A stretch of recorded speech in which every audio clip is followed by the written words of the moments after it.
Welcome to the show. Got a question for you. So, if you were my CMO or my Chief Marketing Officer and I told you that I was looking for the best sponsorship opportunity out there for WatchMojo, what would you recommend? So, the obvious answer is it depends, right? So, if you want to answer that question, I suggest you read the article entitled Pitch Me RFP Sponsorships, which I published on Context is King. And if you have any ideas or if you want to pitch me anything, feel free to email us at open@watchmojo.com. So, what's the format of this show? What's the point? It's very simple. I'm going to talk about opportunities, ideas, things that I'm looking to pursue, things that I'm exploring inside and outside of WatchMojo. And these could be projects, could be products. But ultimately, it boils down to people. So, last time I went out and I, like crazy, hired a bunch of people, I'd say it worked out for about 75, 85% of the people. But if I would have put a little bit more thought into the planning, pre-production, I think it would have worked out for everyone. So, this time, what I'm trying to do is connect the ideas that I want to develop with the people. And if in that process, you guys submit ideas, you ask questions, you kind of showcase your experiences as you are open to work yourself, ideally there's a fit for you within the organization. And if not, then I could kind of ricochet, put a spotlight on you, and maybe connect you with somebody else who might be looking for work, looking to hire, looking to start a project. We'll figure it out.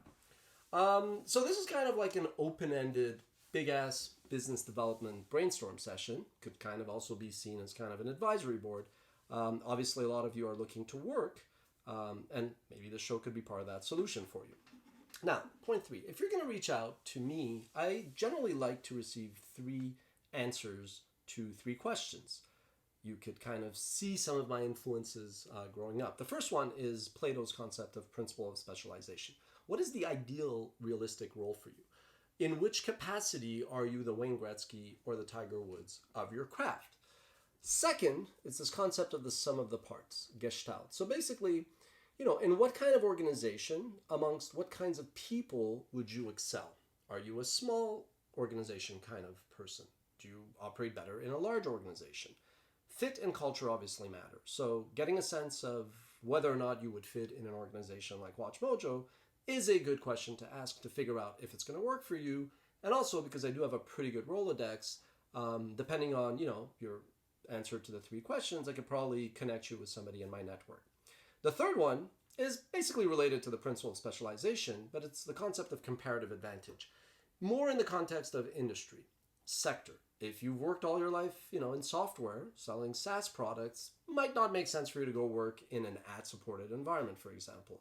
Same thing. If you're in an affected industry like travel, sure, maybe it makes sense for you to move into publishing and connect your travel experience in the publishing space, but it might not make sense for you to go work at a, health organization, unless you want to talk about how the pandemic is going to affect, travel, so to speak. But generally speaking, having the answer to those 3 questions is going to help.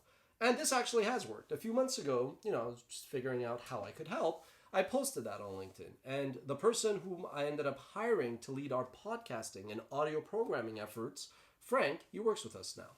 And it all started because of that one post. And in case you're wondering, over the past few weeks, I've been kind of, as the year ended and the new year began, I was trying to figure out a good way to channel all of the ideas that I had. And it's not exactly the most scalable way to engage with people one-on-one, hop on Zoom calls, video calls, Google Hangout calls, Teams. Let's be fair to everybody out there. And by the way, how the hell did Skype totally miss out the boat relative to Zoom? But that's a little bit of a parenthesis. So this morning I woke up and I realized, hey, instead of doing this kind of on a one-to-one basis, maybe you could just kind of like broadcast all of the ideas. I'm pretty transparent, but I was like, maybe I could just broadcast all the different ideas that I'm trying to develop and bake them a little bit more before I bring them to my team, who's pretty busy running the day-to-day operations of the company.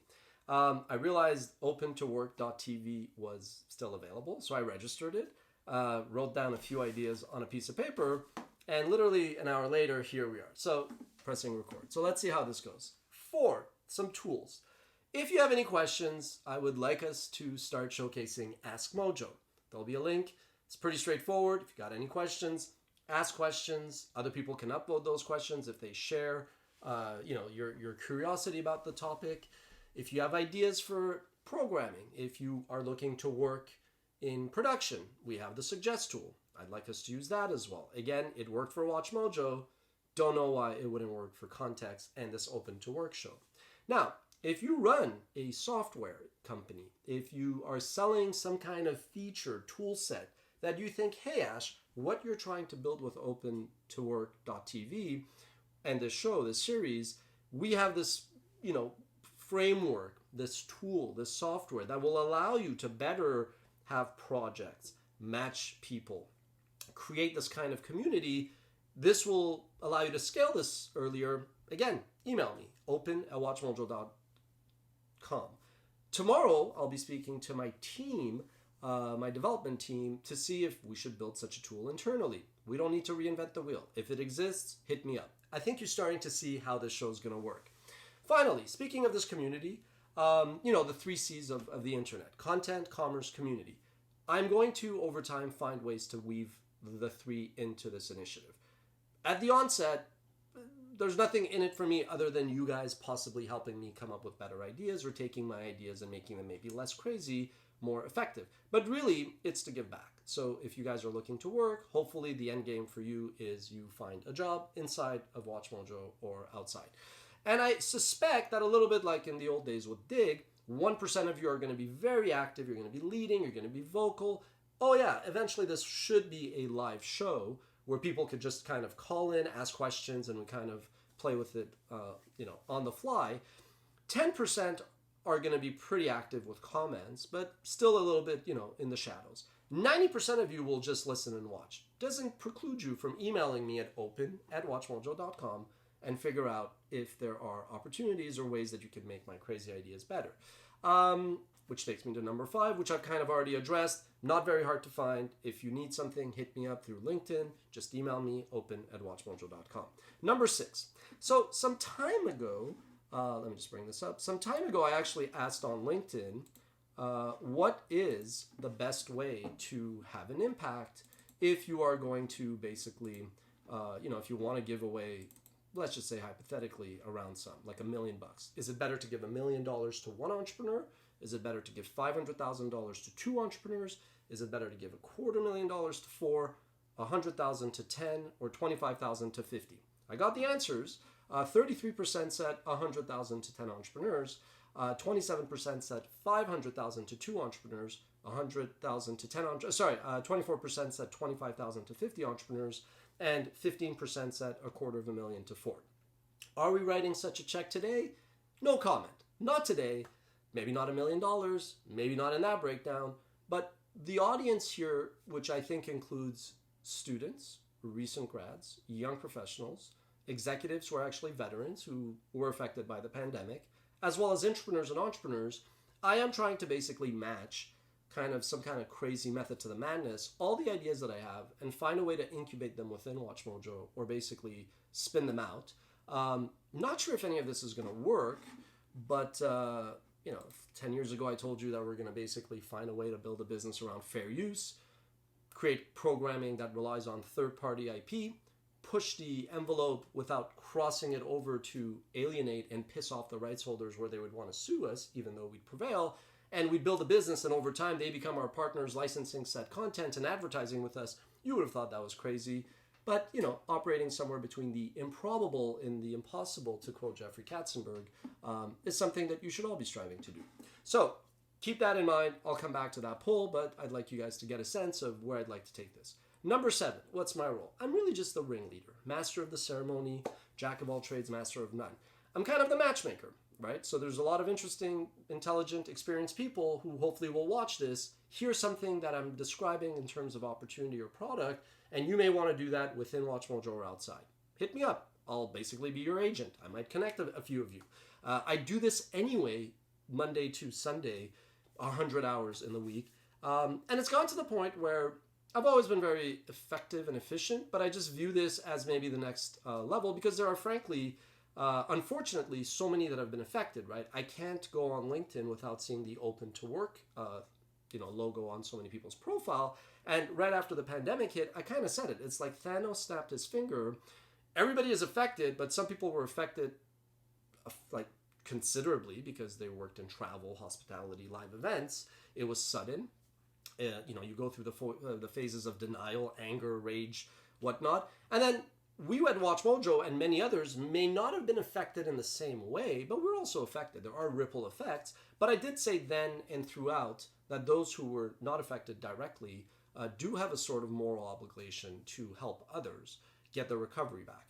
A little bit of a parenthesis, I realized that for the last 15 years, starting WatchMojo, I've mentioned the frivolous lawsuit by News Corp, Fox, IGN, AskMojo, which I won. Starting with that, then running out of funds, then basically building a business around fair use, which while legal, YouTube being caught in a rock and a hard place, kind of tilted the playing field a little bit in the favor of rights holders, meaning I had to kind of like take substantial fire, shelter the business. Somehow David versus Goliath used the very same tools that were being used against us to put down that attack, and then ultimately kind of like reach some kind of equilibrium where we figured out what are the fronts that we want to operate in versus the ones that are probably too hot to touch and not worth the headache. But and I'm also running a business on YouTube, which in this theme of deplatforming and whatnot is hard. So for 15 years, I kind of had this PTSD of constantly going to bed at night thinking the next day your business might be shut down. And so I've kind of lived in that dynamic, and it's really actually hard, although it does make you more resilient.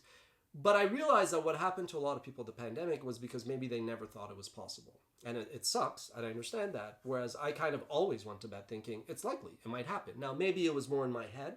But the point is, over the past 6-9 months, I've really, really tried in our little way to help. And, it's like boiling the ocean. Like, you could help. You could kind of try to connect people with jobs internally and externally.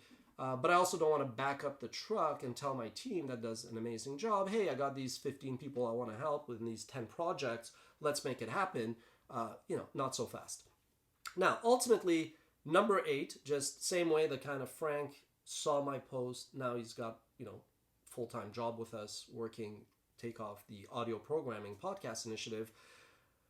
A couple months ago, I realized that even though I'm pretty out there and transparent and I write a lot, it would be good to hire somebody to assist us on the PR front. And I was introduced to somebody last May, and the timing wasn't right. And over the holidays, I said, you know what, just because I personally...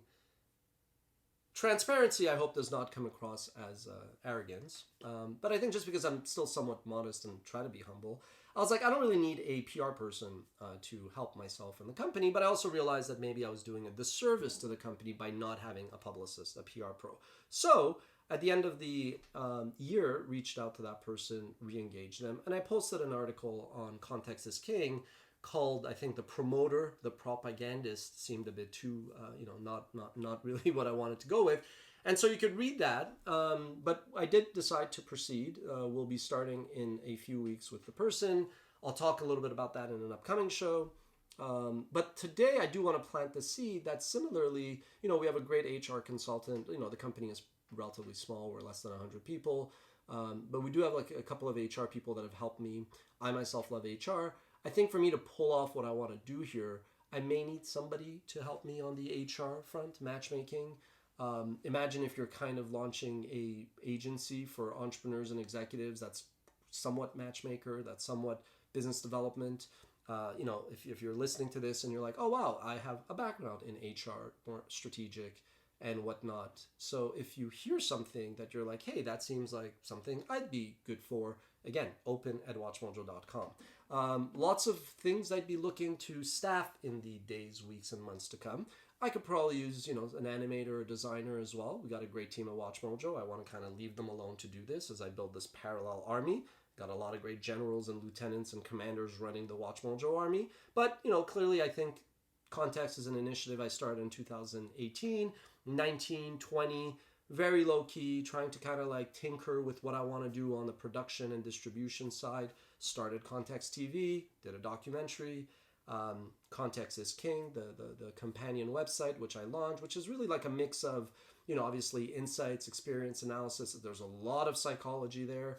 Talk a lot about, the sins and the virtues, the insecurities. It's kind of like different than most sites that talk about YouTube or AVOD. I mean, I'll touch on that, but in a very different light. You could imagine eventually maybe having a companion podcast. And this show I actually feel is probably something, literally, I woke up this morning and the stars aligned, whereas for a while I was like, okay, what am I going to do video-wise on ContextTV this year? And I realized, number 9, help me help you. That's really what it comes to. It's also a courtesy to my colleagues. It's a bit like cooking, right? I got the ingredients, I got recipes, I got these pots and pans, and I'd like to bring that recipe together. What I don't want to do is, sure, look, I think false modesty aside, it does take a team to win. If it wasn't for my craziness to take on fair use, WatchMojo wouldn't be what it is today. It would be something else. But my team helps me execute that, and they take my bad ideas and they kind of put them aside, and they take the good ideas and they make them better. I, as a courtesy, don't want to do what I used to do, which was just kind of literally wake up, a couple of ideas, bring to them, and then as much as, you know, I kind of delegate and defer, there's still like this kind of just sheer willpower to get things done. That it's not that it doesn't work anymore at WatchMojo. It's just I also realized that, you know, 15 years, you got to be disciplined. You got to show focus, right? What are the recipes to succeed as a startup? Vision, ambition, persistence, execution, luck, timing, focus when you know what to focus on, and of course resiliency, which I added to that list post-pandemic. So what I want to do is help you, help me take a project, take an idea, take an opportunity, flesh it out a little bit. Don't want to waste anybody's time too much. You know, I probably might ask you a few questions, share some info with you and say, hey, take a look at this. What do you think? And if I'm like, look, there's an opportunity, we could build it in like a kind of a one-page, you know, very short and sweet executive summary, what the P&L could look like. Then we put some resources behind it inside WatchMojo. If it doesn't make sense for WatchMojo, then there's probably another way to channel that. Finally, number 10. I think I want to keep these shows relatively short. Tomorrow, maybe, I don't know if nobody's watching, maybe not tomorrow, but if tomorrow I'll probably touch on context is king and all of context, and just in terms of what are some of the roles I'm going to be looking to include and staff for. 2, an example of a crazy idea that we will never do, that I realize is probably too big to bite and chew, is the Alexander project that I discussed on a Context is King, or maybe a Pitch Me show with Rebecca a year ago. I'll touch on that, which obviously we're not going to do. And then ultimately, I don't know how long this series is going to go on for. Hopefully, when everybody with an open to work bug on their LinkedIn finds job, I always say the most successful thing you could say about a report, as a meeting that you call, is when that report and that meeting is no longer required. But until we get there, to quote Ozzy, let's go fucking crazy and get some shit done.